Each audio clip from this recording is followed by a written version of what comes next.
है मसीह का प्यारा वचन, ये है वचन प्यारा। परमेश्वर के धन्य नाम की महिमा हो। प्रभात मनन के सभी श्रोतागण को नव वर्ष 2025 में सभी प्रकार के स्वर्गीय आशीषों की शुभकामनाएं सर्वप्रथम देता हूँ। प्रभु यीशु मसीह आप प्रत्येक भाई बहन पर एवं आपके परिवार के सदस्यों पर साल भर अपनी कृपा दृष्टि बनाए रखें। प्रभात मनन के सत्र 2516 में आप सभी का स्वागत करता हूँ। आज के मनन के लिए हम पढ़ते हैं यूहन्ना की पहली पत्री, पहला अध्याय, उसकी 6 पद। यदि हम कहे कि उसके साथ हमारी सहभागिता है और फिर अंधकार में चले तो हम झूठे हैं और सत्य पर नहीं चलते। पिछले साल के हमारे अंतिम प्रभात मनन में हम यह देखे थे कि परमेश्वर ज्योति है, अर्थात वह पवित्र दास से शोभायमान है। मन के अंधेरा को दूर करने वाली ज्योति केवल परमेश्वर ही है। मसीह विश्वासी के रूप में हमारा एक महत्वपूर्ण दायित्व यह है कि हम उन अन्य लोगों के लिए प्रार्थना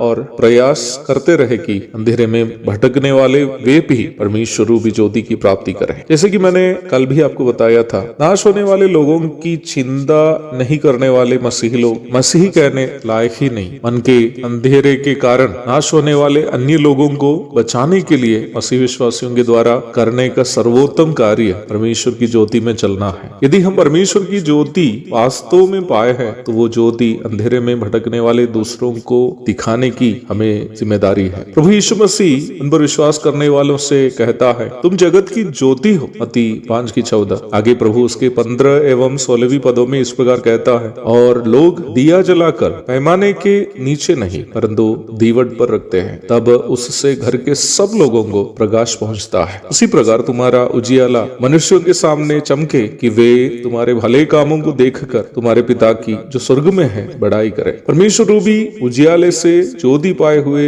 ज्योतिया है वो प्रत्येक मसीही जो वास्तव में उद्धार पाए हैं। जैसे सूरज के प्रकाश का प्रतिबिंब चांद हमें दिखाता है, वैसे ही परमेश्वर के पवित्र स्वभावों का प्रतिबिंब संसार के लोगों के सामने दिखाने का दायित्व तो प्रत्येक मसीह विश्वासी को है। पहला पत्रस 2:9। अदृश्य परमेश्वर के नैतिक स्वभावों को प्रभु यीशु मसीह देह रूप में आकर प्रदर्शित किया। कुलोसी 2:9। प्रेरित यूहन्ना अपने सुसमाचार में इस प्रकार लिखता है, परमेश्वर को किसी ने कभी नहीं देखा, एकलौता पुत्र जो पिता की गोद में है उसी ने उसे प्रकट किया। यूहन्ना 1:18। 14वीं पद में निम्न विषय को यूहन्ना इस प्रकार बताया, हमने उसकी ऐसी महिमा देखी जैसे पिता के एकलौते की महिमा। प्रभु यीशु मसीह में परमेश्वर के सभी पवित्र स्वभावों को देह रूप में हम देखते हैं। यीशु मसीह हमसे कहता है, क्योंकि मैंने तुम्हें नमूना दिखा दिया है कि जैसा मैंने तुम्हारे साथ किया है तुम भी वैसा ही किया करो। यूहन्ना 13:15। यीशु मसीह का परिचय हमारे समाज के अन्य लोगों को देने के लिए परमेश्वर के वचन बाइबल में हमारे लिए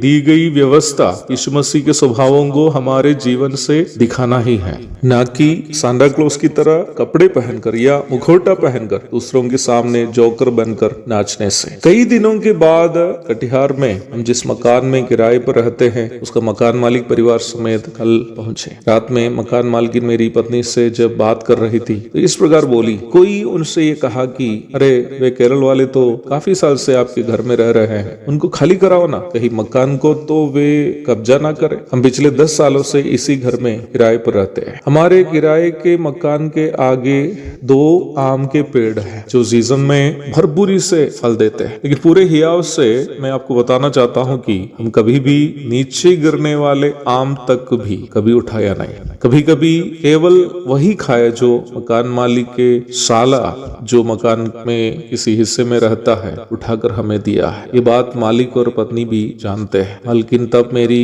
पत्नी से इस प्रकार बोली, आप लोगों को जब तक हमारे घर में रहना है रह लीजिएगा, हमें आप पर भरोसा है। हमारे जीवन के कई ऐसे क्षेत्र है जहां हम यीशु मसीह के स्वभावों को दूसरों के सामने दिखा सकते हैं। हमारे विद्यालयों में, नौकरी के क्षेत्रों में, रिश्तेदारों के बीच, हमें देखने वालों के बीच। हमें देखने वाले ज्यादातर लोग बाइबल नहीं पढ़ते पर हमें तो वे अवश्य पढ़ते हैं। नया साल 2025 में प्रभात मनन के सभी श्रोताओं प्रभु मदद करे कि अपने अपने जीवन के द्वारा कुछ लोगों को प्रभु की ओर आप खींच पाए। धन्य शुभकामनाओं के साथ मैं अपने शब्दों को यहाँ विराम करता हूँ। प्रभु आप सबको आशीष दे। आमीन।